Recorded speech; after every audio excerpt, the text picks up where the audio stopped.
Hello everyone, today we are going to learn about job design. आज के इस video में हम पढ़ेंगे जॉब डिज़ाइन के बारे में। इससे प्रीवियस वीडियो में हमने पढ़ा था जॉब इवैल्यूएशन के बारे में, उसके मीनिंग, मेथड्स और कैरेक्टरिस्टिक्स के बारे में। वो वीडियो आपको डिस्क्रिप्शन में मिल जाएगी, वहाँ से आप जाकर के चेक कर सकते हैं। एग्जाम के पॉइंट ऑफ व्यू से वो टॉपिक इंपॉर्टेंट है। अभी हम देख लेते हैं जॉब डिज़ाइन के बारे में कि जॉब डिज़ाइन क्या होता है। What is job design? तो job design is a process, मतलब जॉब डिज़ाइन एक प्रोसेस है of organising job duties, task and responsibility, जिसमें जॉब के ड्यूटीज़ को, उसके टास्क को और उसके रिस्पॉन्सिबिलिटीज़ को ऑर्गेनाइज करते हैं। ऑर्गेनाइज करना मतलब व्यवस्थित करना, to maintain job satisfaction and employee engagement, ताकि जॉब के सेटिस्फैक्शन को और एम्प्लॉय के एंगेजमेंट को मेंटेन किया जा सके। Job design is use by the company to create new job और add duties to the existing job. तो जॉब डिज़ाइन क्यों होता है? कंपनी जॉब डिज़ाइन इसलिए करती है जब उन्हें कोई नया जॉब क्रिएट करना होता है, या तो कुछ पुराने जॉब में जो एग्जिस्टिंग जॉब होती हैं उसमें कुछ रिस्पॉन्सिबिलिटीज़ को ऐड करना होता है। Job design is an attempt to create a match between the job requirement and available human resource attributes. तो जॉब डिज़ाइन में ये होता है कि जो जॉब की रिक्वायरमेंट्स होती है और जो अवेलेबल ह्यूमन रिसोर्स होता है, जो कंपनी में ऑलरेडी एग्जिस्टिंग ह्यूमन रिसोर्स होता है, उसको ध्यान में रख करके जॉब को और उसकी रिक्वायरमेंट को फुलफिल करते हैं। The job should be design in such a way that it increases the motivation and performance of the employees. तो जो जॉब डिज़ाइन होता है वो इस तरीके से डिज़ाइन होना चाहिए कि ना वो सिर्फ एम्प्लॉय को मोटिवेट करे बल्कि उनके परफॉर्मेंस को भी इम्प्रूव कर सके।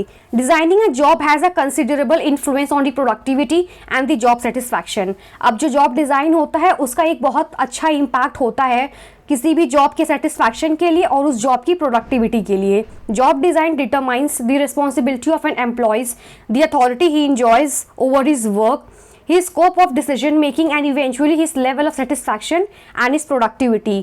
तो जॉब डिज़ाइन क्या डिटरमाइन करता है? एक एम्प्लॉय की रिस्पॉन्सिबिलिटी कि उसकी क्या क्या रिस्पॉन्सिबिलिटी होने वाली है।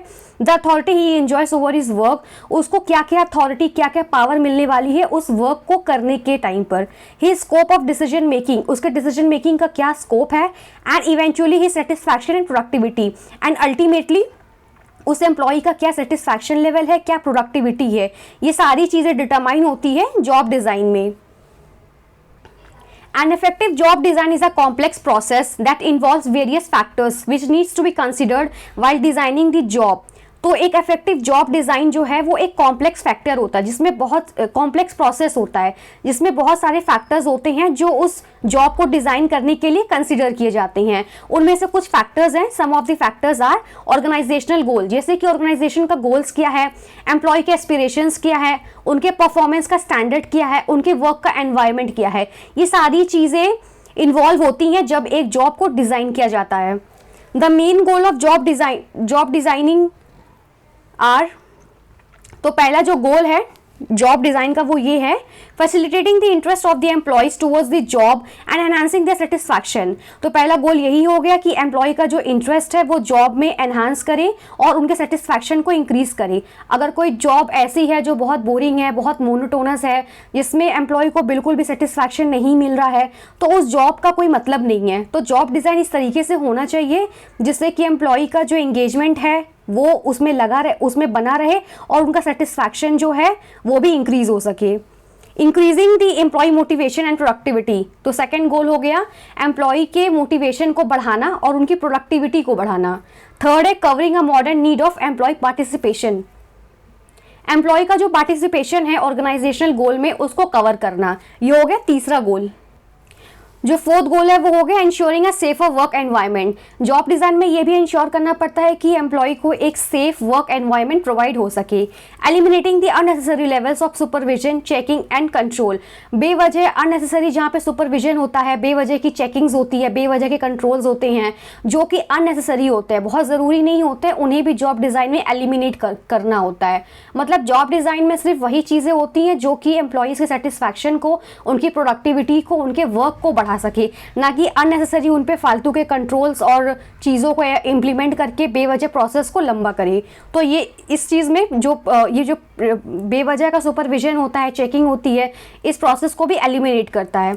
Making the communication process clear and effective in the organization, और उसका जो गोल है वो ये भी है कि जो कम्युनिकेशन प्रोसेस होता है ऑर्गेनाइजेशन में वो काफ़ी क्लियर और इफेक्टिव होना चाहिए। ये नहीं कि चीज़ें जम्बल्ड अप हैं, मिक्सअप हैं, सब चीज़ें क्लियर होनी चाहिए और इफेक्टिव होनी चाहिए ऑर्गेनाइजेशन में। जो जॉब डिज़ाइन है उसके अगर मेथड्स के बारे में पढ़ें तो जॉब डिज़ाइन के बेसिकली 4 मेथड्स होते हैं जो कि ऑर्गेनाइजेशन में फॉलो किए जाते हैं। वो 4 मेथड्स को आप ऐसे डायग्राम बना करके रिप्रेजेंट कर सकते हैं एग्जाम में, जो कि है जॉब एनलार्जमेंट, सेकेंड है job enrichment, job simplification and job rotation. ये 4 मेथड्स हो गए जॉब डिज़ाइन के। एग्जाम में ये जॉब डिज़ाइन के मेथड्स के बारे में पूछा जाता है, उस पर बहुत सारे क्वेश्चंस आते हैं। अगर एग्जाम में एक्सप्लेन करना हो सारे मेथड्स को तो पहले इस तरीके से एक डायग्रामेटिक रिप्रेजेंटेशन कर लेना चाहिए ताकि एग्जामिनर पे एक अच्छा इम्पैक्ट पड़े और आंसर भी थोड़ा सा अट्रैक्टिव लगे। अब हम देख लेते हैं जॉब डिज़ाइंस के मेथड्स के बारे में। तो जो पहला मेथड है वो है जॉब रोटेशन। जॉब रोटेशन क्या होता है, जैसे कि वर्ड से ही समझ में आ रहा है, रोटेशन मतलब रोटेट करना। It involve shifting a person from one job to another so that they may gain exposure to various departments of the organization. तो इसमें क्या होता है, एक पर्सन को दूसरी जगह पे शिफ्ट कर दिया जाता है, दूसरे वाले पर्सन को पहली जगह में शिफ्ट कर दिया जाता है, मतलब कि अदला बदली की जाती है जगह की, जिसमें कि एम्प्लॉयज़ को एक्सपोजर मिलता है, नए नए जॉब करने का मौका मिलता है, अपॉर्चुनिटी मिलती है। जैसे कि अगर एक एम्प्लॉय है, उसने एक डिपार्टमेंट में काम किया, अब उसको तो अपने उस डिपार्टमेंट का काम आता होगा, लेकिन अब उसको दूसरे डिपार्टमेंट में शिफ्ट कर दिया गया, तो उससे क्या होगा कि उसको दूसरे डिपार्टमेंट का भी काम आ जाएगा। तो उसके पास पहले डिपार्टमेंट का एक्सपीरियंस तो है ही, साथ ही साथ में दूसरे डिपार्टमेंट का काम और एक्सपीरियंस उसे दोनों मिल जाएगा। इस तरीके से एम्प्लॉयज़ को कंपनी में रोटेट किया जाता है, उनके जॉब्स के बेसिस पे उनको रोटेशन कराया जाता है, उनकी शिफ्ट्स चेंज की जाती है, उनके काम को चेंज किया जाता है ताकि उन्हें अलग अलग जगह से अलग अलग जॉब्स का एक्सपोजर मिल सके, एक्सपीरियंस मिल सके। While learning and improving their skill sets, इससे क्या होता है कि उनके जो स्किल सेट्स है वो इम्प्रूव होते हैं और वो नए नए स्किल सेट्स को लर्न करते हैं। Job rotation gives an idea about the jobs to be perform at every level. Job rotation से क्या होता है कि एम्प्लॉयज़ को आइडिया लग जाता है कि अलग अलग लेवल पे कैसे कैसे जॉब को परफॉर्म करना होता है, क्योंकि ऑब्वियसली उन्हें अलग अलग जगह से एक्सपोजर मिलता है, अलग अलग लेवल पे काम करने का मौका मिलता है। It is a pre planned approach with an objective to test the skills of the employees in order to place them at the right place। ये एक प्री प्लान अप्रोच होता है, मतलब ये पहले से ही प्लान किया होता है कि किस एम्प्लॉय को कहाँ पर रोटेट करना है, कहाँ पे उसको शिफ्ट करना है, उसको कौन सा काम देना है। और उनका ये अप्रोच होता है कि जो उनके स्किल्स हैं, जो उसका जो ऑब्जेक्टिव होता है जॉब रोटेशन का, वो ये होता है, वो इस अप्रोच के साथ करते हैं कि जो स्किल्स हैं, जो एक्सपीरियंस है एम्प्लॉय का, वो टेस्ट हो जाए कि क्या एम्प्लॉय उस चीज़ में फिट हो पाया है या नहीं हो पा रहा है, उसे कितने स्किल्स हैं। तो एक तरीके से स्किल्स की टेस्टिंग भी हो जाती है in order to place them at the right place. और इस बेसिस पर भी एम्प्लॉयज़ की पोजिशनिंग होती है, उनके जगह को डिटरमाइन होता है जब उनके स्किल को टेस्ट कर लिया जाता है। Due to the job rotation the person is able to learn different jobs in the organization, this broadens his knowledge. अब क्या होता है, जॉब रोटेशन की वजह से जो एम्प्लॉय है वो बहुत कुछ सीखता भी है, अलग अलग जॉब्स को परफॉर्म करता है, उसका एक्सपीरियंस लेता है। इससे क्या होता है, उसका जो नॉलेज है वो काफ़ी ब्रॉडन हो जाता है, काफ़ी उसको नॉलेज हो जाता है, काफ़ी उसको एक्सपीरियंस हो जाता है। In an organization like banks, job rotation is undertaken to prevent employees from doing any kinds of fraud. अब जैसे कि बैंक में अक्सर देखा गया, अगर हम ही लोग बैंक जाते हैं तो हम देखते हैं कि एक जगह पे जो एम्प्लॉय बैठा हुआ था, अगर हम उसको नेक्स्ट जगह पर जाकर देखें तो उसकी जगह चेंज हो जाती है, उसके सीट्स चेंज हो जाते हैं, उसका काम थोड़ा चेंज हो जाता है। ये चीज़ अक्सर हम लोगों ने बैंक में जाकर के खुद ऑब्जर्व की होगी। तो बैंक्स में भी ये जॉब रोटेशन होता है, बहुत ज़्यादा प्रिवलेंट होता है ये इस टाइप का जॉब डिज़ाइन वहाँ पर। लेकिन वहाँ पे जो पर्पस होता है वो ज़्यादातर ये होता है कि इससे जो फ्रॉड होते हैं बैंक में वो ना हो सके। जैसे कि अगर कोई एक ही जगह पर है, वो उसी जगह पर फिक्स है, वो उसी काम को संभाल रहा है, तो हो सकता हो कि वो उसमें लूप होल्स ढूंढ ले, वो ऐसे कुछ तरीके ढूंढ ले जिससे वो फ्रॉड कर सके। बट अगर एक एम्प्लॉय को एक जगह से दूसरी जगह शिफ्ट किया जा रहा है तो वो उस जगह पे ज़्यादा टाइम तक रहता नहीं है, रुकता नहीं है। तो उससे फ्रॉड्स के चांसेस थोड़े कम हो जाते हैं। It is a well plan practice to reduce the boredom of doing same type of job every day. ये एक वेल प्लान प्रैक्टिस है जॉब रोटेशन, जिससे कि जो बोर्डम होता है, जो कि रोज़मर्रा वाले जॉब करके एम्प्लॉई पक जाता है, बोर हो जाता है, वो उससे रिड्यूस हो जाता है। And encourage the employees flexibility, और एम्प्लॉय की फ्लेक्सिबिलिटी को एनकरेज होता है। Lowers turn over rates and explore the hidden potential of the employees. और जो टर्न ओवर रेट्स होते हैं, मतलब कि जो एम्प्लॉय ज़्यादा से ज़्यादा ऑर्गेनाइजेशन को छोड़ देते हैं, वो होता है हमारा turn over rate, employee turn over rate, वो हमारा मिनिमम से मिनिमम हो जाता है। And explore the hidden potential, और जो अंदर हिडन पोटेंशियल होता है, जो एक छुपा हुआ स्किल होता है, वो भी कहीं ना कहीं बाहर आ जाता है। तो ये हो गया जॉब रोटेशन, जिसमें एम्प्लॉय को रोटेट करते हैं, उनके शिफ्ट्स को रोटेट करते हैं। पहले उन्हें एक जगह पे भेजा जाता है, फिर उन्हें दूसरे डिपार्टमेंट में शिफ्ट कर दिया जाता है, फिर दूसरे से तीसरे में भेजा जाता है, जिससे कि उनको एक्सपीरियंस मिल सके दूसरे डिपार्टमेंट का भी, और उनकी प्रोडक्टिविटी, उनका जो स्किल है वो एनहांस हो सके। तो ये हो गया हमारा पहला method of job design, that is job rotation. अब सेकेंड मेथड देख लेते हैं, job enlargement. What is job enlargement? Job enlargement में एम्प्लॉय के टास्क को, उसके ड्यूटीज़ को बढ़ा दिया जाता है, कुछ एक्स्ट्रा टास्क उसको दिया जाता है जॉब एनलार्जमेंट में। मतलब कि एक एम्प्लॉय है, उसकी एक स्पेसिफिक जगह है, वो स्पेसिफिक काम कर रहा है, मगर उसको सिर्फ अपना काम नहीं करना, उसके कुछ काम को ऐड ऑन कर दिया, कुछ काम को, कुछ रिस्पॉन्सिबिलिटीज़ को, कुछ टास्क को बढ़ा दिया। और ये जो एक्सपेंशन होता है काम का, ये हॉरिजॉन्टल बेसिस पे होता है। मतलब कि एम्प्लॉय जिस लेवल का है, उसको उसी के लेवल का ही काम दिया जाता है। वर्टिकल एक्सपेंशन नहीं होता है, हॉरिजॉन्टल होता है। मतलब जो सेम लेवल है, उस पर ही वो चीज़ मेंटेन रहेगी, ताकि एम्प्लॉय को काम करने में बहुत ज़्यादा प्रॉब्लम ना हो और कोई बहुत ज़्यादा एक्स्ट्रा स्किल की ज़रूरत ना हो, वो अपनी लेवल का, सेम लेवल की रिस्पॉन्सिबिलिटी को उठा सके। तो ये होता है जॉब एनलार्जमेंट में। हम पढ़ लेते हैं जॉब एनलार्जमेंट में एक्चुअली क्या है। Job enlargement can be defined as adding up additional activities. तो वही है, इसमें एडिशनल एक्टिविटीज़ को ऐड किया जाता है with in the same level पे। ऐसा नहीं कि लेवल को बहुत ज़्यादा बढ़ा दिया जाएगा। टू एन एग्जिस्टिंग रोल, जो रोल उनका है उसी के ही सेम लेवल पे उनकी एक्टिविटीज़ को बढ़ा देना। This means that an employee will do more and different activities in his current job. मतलब कि जो एम्प्लॉय करेंट जॉब कर रहा है वो तो करेगा ही करेगा, लेकिन उसके साथ ही साथ कुछ एडिशनल और कुछ एक्स्ट्रा रिस्पॉन्सिबिलिटी दे दी गई है, जो कि थोड़ी सी डिफरेंट है।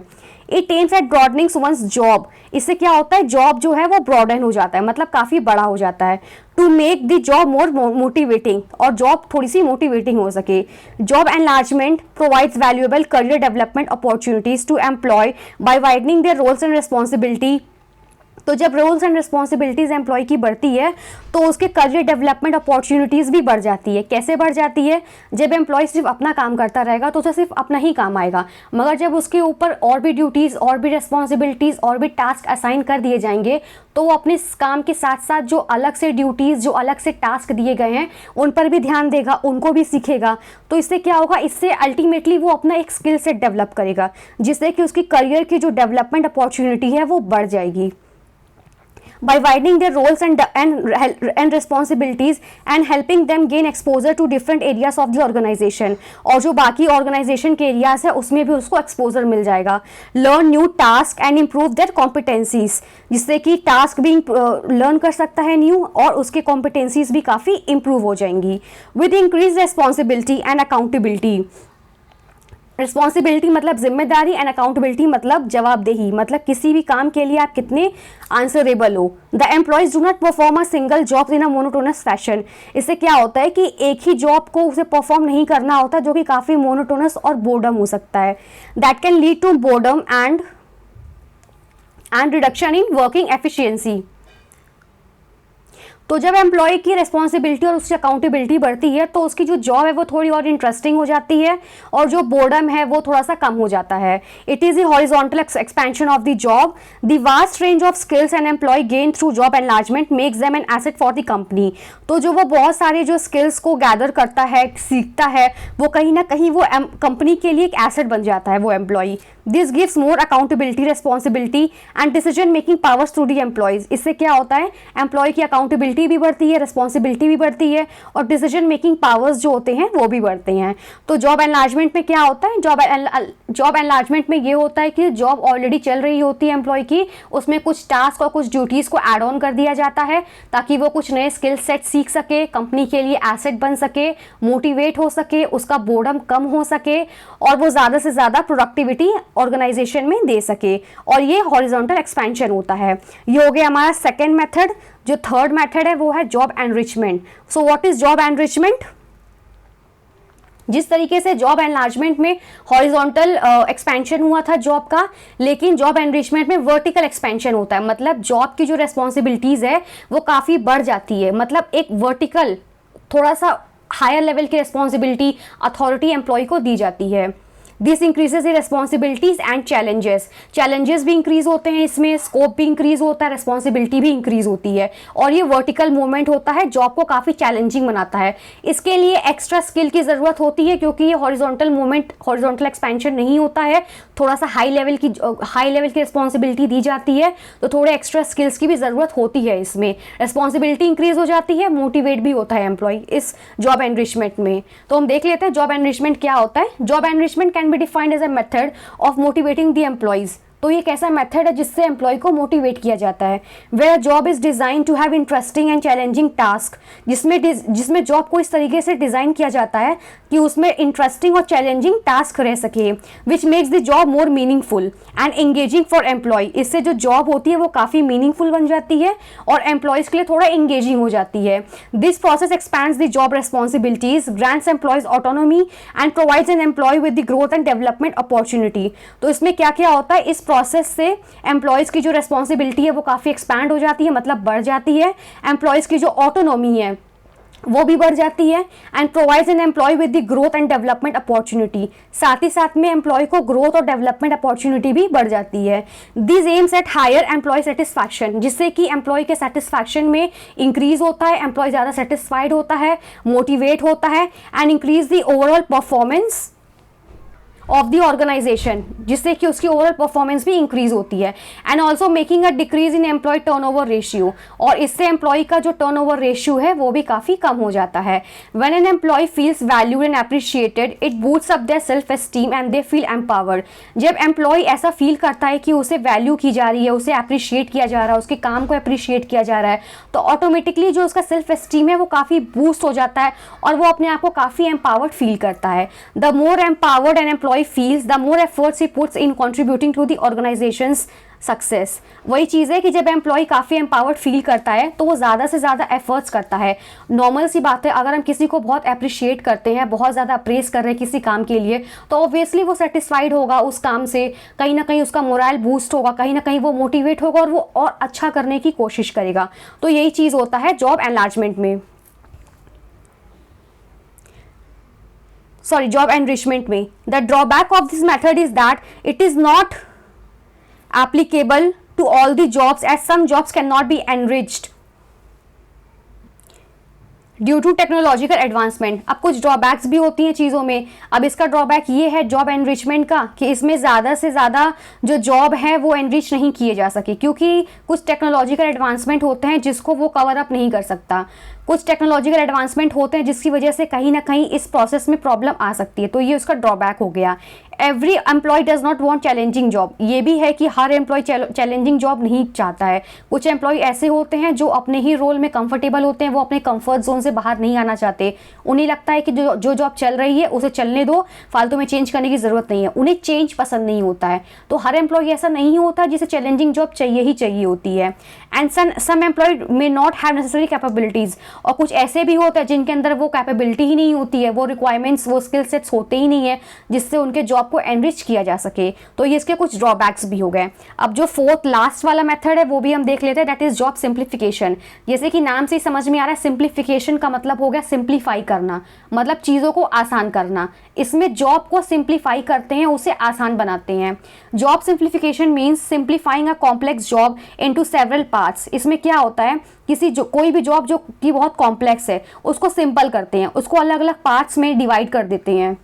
Since the job is broken down and simplified, it makes a job lot more easier than the complex job. अब क्या करता है, जॉब जो कॉम्प्लेक्स होती है उसको सिंप्लीफाई कर देते हैं, उसको टुकड़ों में बांट देते हैं या छोटे छोटे पार्ट्स में उसको डिवाइड कर देते हैं, जिससे कि जो काम होता है वो थोड़ा ईजी हो जाता है, वो कॉम्प्लेक्स नहीं रह जाता. It is intended to improve the productivity of the individual by lessening the work pressure on him. इससे क्या होता है कि जब कोई वर्क है जिसका प्रेशर बहुत ज़्यादा है, तो किसी भी इंसान के कोई भी एम्प्लॉय जो वो काम कर रहा है उसके लिए वो थोड़ा सा डिफिकल्ट टास्क हो जाता है. अब उस चीज़ को थोड़ा सा इजी करने के लिए, उसकी प्रोडक्टिविटी को बढ़ाने के लिए इस चीज़ को किया जाता है, जॉब को सिंप्लीफाई किया जाता है. The work pressure includes strenuous physical activity. अब क्या क्या वर्क प्रेशर हो सकते हैं किसी भी जॉब में, वो हो गया फिजिकल, स्ट्रीनियस फिजिकल एक्टिविटी मतलब कोई ऐसी जॉब जिसमें फिजिकल एक्टिविटी बहुत ज़्यादा होती है. मेंटल प्रेशर, जिसमें मेंटल प्रेशर बहुत ज़्यादा होता है.